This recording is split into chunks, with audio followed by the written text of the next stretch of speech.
Welcome to Democracy Now!, democracynow.org, the War and Peace Report. I'm Amy Goodman. The World Health Organization's accused Israeli forces of attacking its staff residence and main warehouse in the city of Deir al-Balah in Gaza. On Monday, Israeli forces entered the WHO premises and handcuffed, stripped, interrogated male staffers and family members. One WHO staff member remains in detention. So far today, Israeli forces have killed at least 43 Palestinians, including 10 aid seekers. Israel killed another 60 Palestinians on Monday.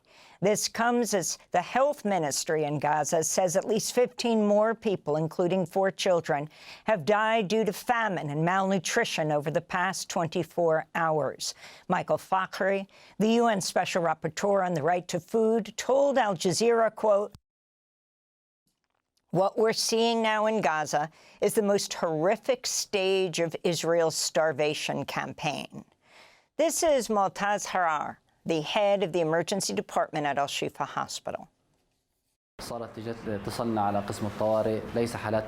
Most patients admitted to the hospital recently are not suffering from war injuries, but from severe malnutrition. Even some of our medical workers have fainted from lack of food. The situation is grave, but it's not new. It's just that the number of cases is rising rapidly lately. The union representing reporters at the French press agency Agence France-Presse, AFP, is warning the agency staff in Gaza are in danger of starving to death. In an open letter, the union writes, quote, "Since AFP was founded in August 1944, we've lost journalists in conflicts, we've had wounded and prisoners in our ranks, but none of us can recall seeing a colleague die of hunger. We refuse to see them die," unquote. 28 countries, including Canada and Britain, have issued a call for an immediate end to Israel's war on Gaza. During a speech to Parliament on Monday, British Foreign Secretary David Lammy condemned Israel's militarized aid system in Gaza, noting almost 1,000 civilians have been killed while seeking food since May. The new Israeli aid system is inhumane, it's dangerous, and it deprives Gazans of human dignity. It contradicts long-established humanitarian principles. It creates disorder Hamas is now exploiting, with distribution points reduced from 400 to just 4. It forces desperate civilians, children among them, to scramble unsafely for the essentials of life. It's a grotesque spectacle, wrecking a terrible human cost. In more news on Gaza, authorities in Belgium have arrested 2 Israeli soldiers following a war crimes complaint filed by the Hind Rajab Foundation and the Global Legal Action Network. A federal judge in Kentucky Monday sentenced former Louisville police officer Brett Hankesen to 33 months in prison for using excessive force during the deadly police raid that killed Breonna Taylor in her own home. U.S. District Judge Rebecca Grady Jennings rejected the Justice Department's recommendation to have Hankesen sentenced to just 1 day in prison. That was the prosecution recommending that, calling the effort not appropriate. Hankesen fired 10 bullets during the no-knock raid in March 2020, some of which penetrated the walls of a neighbor's home where a family was sleeping. Taylor was a black 26-year-old emergency room technician whose killing in 2020 sparked nationwide racial justice protests under the banner Black Lives Matter. Civil rights attorney Ben Crump spoke after Monday's sentencing. Breonna Taylor killing 5 years later is telling us a lot at which direction we're going to go. Are we going to continue to be a democracy that upholds the objective of liberty and justice for all? Or are we going to descend into being a police state where the police can do anything? Louisville Metro Police arrested 4 protesters who blocked traffic outside the federal court where Hankesen was sentenced on Monday. Among those arrested was Bianca Austin, Breonna Taylor's aunt. A warning to our audience, the following story contains graphic footage of police violence. In Florida, Jacksonville Sheriff T.K. Waters said Monday none of the officers involved in the violent arrest and beating of 22-year-old black motorist William Anthony McNeil Jr. will face criminal charges. The beating occurred February 19th after Jacksonville Sheriff's Office deputies pulled McNeil over for driving without his headlights on, even though it was daytime and not even raining. Now viral cell phone video shows McNeil posing no threat to officers as he questioned why they'd pulled him over. An officer then breaks McNeil's window and punches him in the face before officers drag him from the car, throw him to the ground, and begin pummeling him.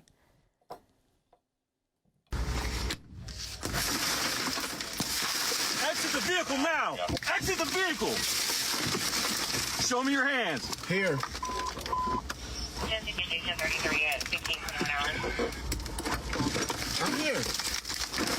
What is your reason, sir? Step out. What is your reason? Step out now. All right. No, don't.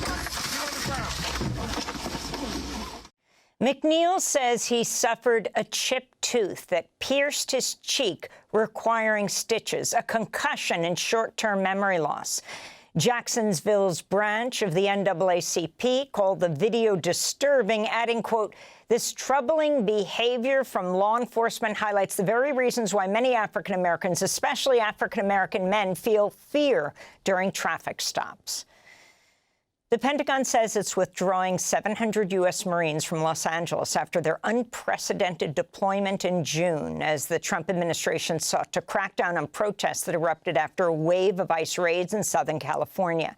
Nearly 2,000 National Guard troops remain in Los Angeles. Mayor Karen Bass has accused the Trump administration of fomenting chaos and making L.A. a test case for authoritarian rule in U.S. cities. ICE agents in South Florida have detained the prominent Haitian entrepreneur, Dr. Pierre Reginald Bulos. He was born in the United States but renounced his U.S. citizenship to run for president of Haiti. ICE accused him of being, quote, engaged in a campaign of violence and gang support that contributed to Haiti's destabilization, unquote. Bulos is being held at the Chrome Detention Center. On Monday, Secretary of State Marco Rubio announced the Trump administration will begin deporting U.S. lawful permanent residents who have ties to Vive Ensemble, a Haitian armed group that was recently labeled a terrorist organization by the Trump administration. Democratic attorneys general from 20 states and Washington, D.C. sued the Trump administration Monday, seeking to restore undocumented immigrants' access to federal health and safety net programs. Their complaint, filed in U.S. District Court in Rhode Island, alleges the Trump administration violated administrative law when it cut off immigrants' access to programs including Head Start, mental health services in schools, 24/7 crisis hotlines, and shelters for people lacking housing. A new analysis by the nonpartisan Congressional Budget Office finds President Trump's new tax and spending bill will add $3.4 trillion to the national debt over the next decade. The CBO's updated forecast also expects the legislation to cause some 10 million people across the U.S. to lose health insurance by 2034. A federal judge has ordered the Trump administration to restore a website showing how the Office of Management and Budget directs agencies to spend congressionally appropriated funds. CREW, that's Citizens for Responsibility and Ethics, which sued the OMB and its director, Russell Vought, for taking down the website, celebrated the ruling, writing, quote, contrary to the Trump administration's absurd arguments, it's not unconstitutional for Congress to require the executive branch to be transparent, unquote. House Speaker Mike Johnson's reversed his call for the Justice Department to release information about the dead serial sex trafficker Jeffrey Epstein, who was a longtime friend of Donald Trump's. On Monday, Johnson ruled out any votes on measures related to the Justice Department's trove of files on Epstein before the House leaves Washington at the end of the week for its planned August recess. Johnson said President Trump and his administration need space. My belief is we need the administration to have the space to do what it is doing, and if further congressional action is necessary or appropriate, then we'll look at that. That's a reversal from the House Speaker's statement just days earlier when he joined calls from Trump's MAGA base and House Democrats for the Justice Department to release everything it has on Epstein. It's a very delicate subject, but we should put everything out there and let the people decide it. On Monday, the White House said it's removing the Wall Street Journal from press seats on President Trump's upcoming trip to Scotland. The move comes after Trump filed a $10 billion lawsuit against the Journal, its parent company, and its owner, Rupert Murdoch, and the two reporters who broke the story that Trump wrote a bawdy birthday card, including a sketch of a naked woman, to an album for Epstein's 50th birthday. Accompanying the sketch was Trump's note to Epstein, quote, "Happy birthday, and may every day be another wonderful secret," unquote. The Trump administration's released over 240,000 pages of FBI records on Martin Luther King Jr. and his assassination, despite opposition from King's children. In a statement, the King family said, quote, "The release of these files must be viewed within their full historical context. During our father's lifetime, he was relentlessly targeted by an invasive, predatory, and deeply disturbing disinformation and surveillance campaign." They talked about the campaign against King by the longtime FBI Director J. Edgar Hoover. And a federal judge appears likely to side with Harvard in its lawsuit against the Trump administration for stripping $2.6 billion in research funding to the university. During a pivotal hearing on Monday, Judge Allison Burroughs said the constitutional consequences of the Trump administration's actions could be staggering.